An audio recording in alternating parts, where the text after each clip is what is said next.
आता मी अजिबात शांत बसणार नाही आणि ह्यो व्हिडिओ ना अजिबात समजावून सांगण्यासाठी बनवलेलो नाही, तर लेट पण थेट बोलासाठी बनवलेलो असा. कारण जर चाललेला असा ना योगायोगान किंवा चुकान अजिबात झालेला नाही. हे का अक्षरशः चोरी करणं म्हणतात.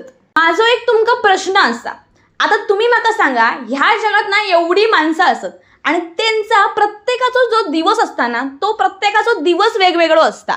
मग आता मला सांगा, जसो माझो दिवस असा तसो एका ब्लॉगरचो किंवा एखाद्या कॉन्टेंट क्रिएटरचो सेम टू सेम दिवस कसो असू शकता, किंवा आज मी जा केलंय तास ना 2 दिवसांनी कसा करू काय शकता.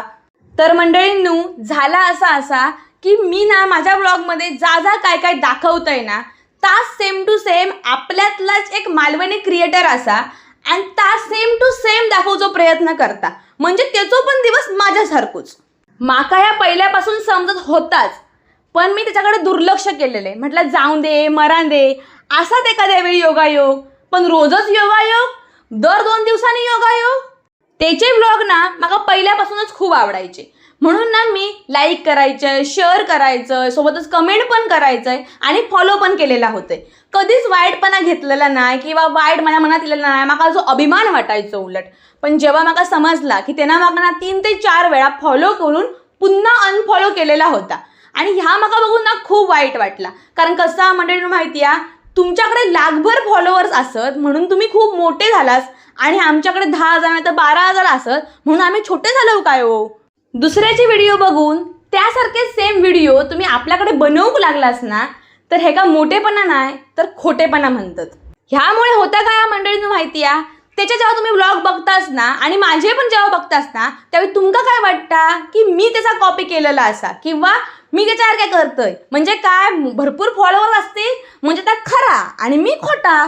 वाईट माका ह्यासाठी वाटतं असा की तुमका लोकांका नेमक्या कळत नाही की नेमकं ओरिजिनल कंटेंट कोणाचो असा किंवा ओरिजिनल व्हिडिओ कोणी टाकलेला आणि कोण त्याचा दुसऱ्याचा बघून करता असा. आज तुमच्यातलीच काय जणांना ते का असं जाऊन म्हणतात की वा काय भारी बनवलं, काय भारी केलं असं, आणि त्याच्या कंटेंटवर त्याच्या व्हिडिओवरती टाळी वाजवतात, म्हणजे त्याला काय करता ना त्याच्यावर टाळी वाजवतात.